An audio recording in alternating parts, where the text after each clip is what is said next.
The 2025 Mazda CX-5 to 0.5 carbon turbo has some Miata Sal Superst, and it feels so good. Mazda CX-5 shouldn't be here anymore. Clearly, the somewhat larger CX-50 was designed as its successor and better suited to American tastes and girth.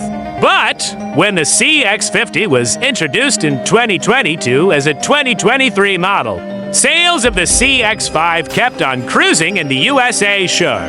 The 151,590 for sold here in 2022 was down from 2021's peak of 168,448. But that was still enough to keep its position as Mazda's best seller. And in 2023, sales actually went up to 153,808. It would be nuzzo, estupido, wacko for Mazda to kill the CX-5. So, there's a next-generation CX-5 coming. In fact, Mazda just revealed it last week, which is good. After all, the CX-5 is still the company's best seller for the moment. However, let's appreciate the current CX-5 as it fades out of the scene. A compact crossover that's been around since the 2013 model year. And in its current second-generation form since 2017, it's old, getting older.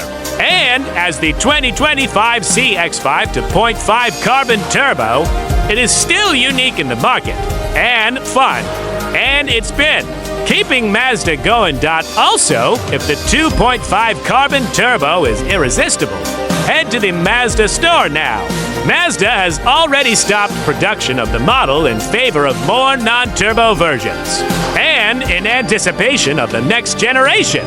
So those that are left are likely already in dealer inventories. Familiarity can breed affection or contempt.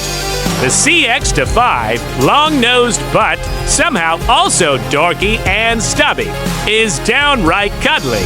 The carbon turbo adds some butchy masculinity, but it's the kind of hazy studliness that's featured on the cover of romance novels. It's not a Raptor or TRD Pro or even a bit wildernessy. It's nowhere near hardcore. The carbon turbo is, for now, the least expensive way to get a CX-5 with the 256 HP turbocharged to 0.5-liter 4. So don't confuse it with the Carbon Edition, which is pretty much the same vehicle, but equipped with the lazier 187-horse naturally aspirated version of the same 4.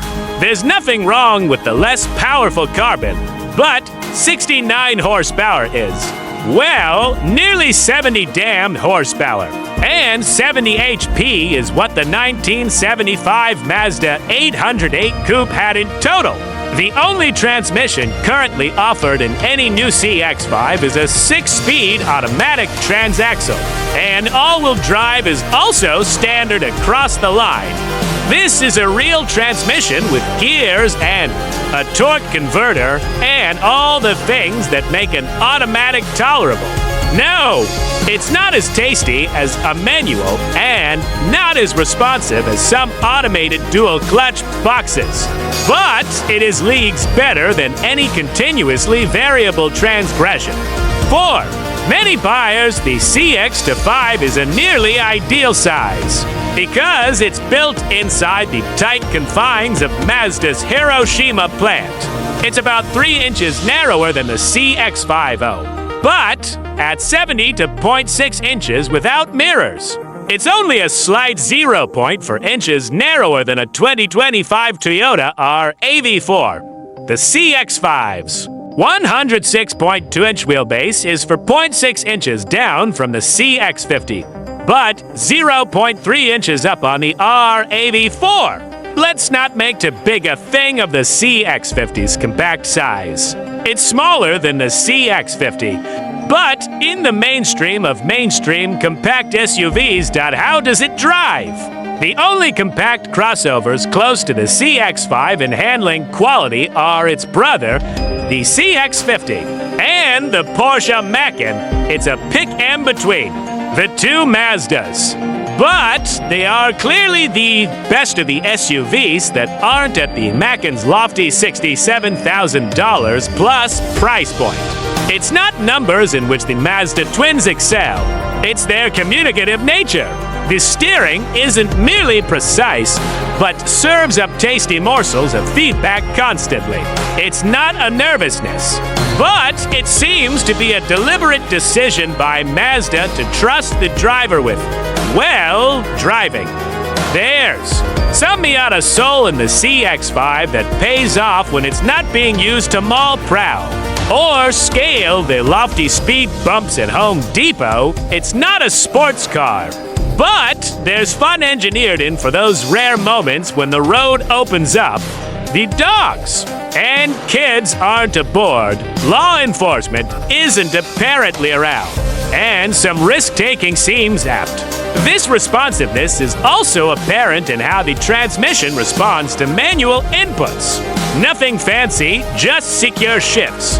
In the turbo models, 5th and 6th gears are overdrives, which is fine for cruising, but kind of irrelevant for getting moments. The turbo models run a slightly taller final drive ratio than non-turbos for 1:1 instead of 624-1 that takes advantage of the additional torque the engine produces. It's that torque production that pays off best. Where the non-turbo models produce 185 pounds-feet of peak torque at 1,000 revolutions per minute. The turbo engine peaks at 320 pounds-feet at only 2,500 revolutions per minute when running 93 octane. That torque is keenly felt. In Hurst Auto's testing. The 2020 to CX-5 turbo bounced to 60 miles per hour in 6.2 seconds and ran the quarter mile in 14.9 seconds at 93 miles per hour. There's no reason to believe that performance of the 2025 model would be significantly different. Left to shift on its own, the CX-5 turbo putters around like every other compact crossover. It's when it's asked to do more that it excels. What's it like to live with? The point of any vehicle in this class is to be easygoing and useful. So, to that minimal standard, the old CX-5 is fine. That in mind, the CX-5 is less accommodating of large loads both in human than other vehicles in its class. This is a close-coupled cockpit, so it helps if the couples in it are close too. Shoulder room is tight, legroom in back is barely adequate, and there's only so much cargo space. This is why the larger CX-50 will make more sense for many buyers. However, the interior design has an old-school charm about it. The seats are shaped well. There's a shifter in the center console that looks and feels like a shifter. And the steering wheel is perfectly sized and sweetly squishy to the touch. Plus, the instrumentation is straightforward and looks like instrumentation. Mazda's quirks about tech are, however, apparent. There's a volume knob, but it's down near the shifter. And the relatively small center screen is controlled by a rotary knob by the shifter as well. Apple CarPlay and Android Auto are readily accessible. But fans of full-width digital overkill should be shopping at Toyota, Honda, or Best Buy. Or at least wait for the updated car. For one-up commuting, the excellent ride and top-notch handling of the CX-5 Turbo keep it among the best smaller crossovers around. For more serious hauling duties, there are better alternatives. Should I buy one? This is where consideration of the current CX-5 Turbo gets interesting. The next CX-5 isn't likely to be on sale until early in 2026, and that makes the current one tempting. Product development cycles being what they are. Discounts are going to be more likely on this outgoing model than on the new one that's coming. For the right, performance-minded, subtlety-loving driver, this CX-5 is a great choice and an opportunity To snag a bargain, list prices for the 2.5 carbon turbo start at $38,695, including a thick $1,000 for $195 destination charge. Plus, there's going to be a $450 or $595 charge for specific paint colors. Mazda is facing a unique opportunity with the next CX-5, with the increasingly popular CX-50 taking up the family hauler niche. The CX-5 can be more narrowly tailored to the driver who'd rather have a Miata, but can't swing the Roadster's lack of utility. It no longer has to be Mazda's best seller, but it can still be Mazda's best driving SUV. Highlights and lowlights love: torque-rich engine, responsive transmission, excellent handling. We don't. Tight accommodations. Archaic tech interface. It's been around so long. Favorite detail? It's not so much a detail as it is a vibe.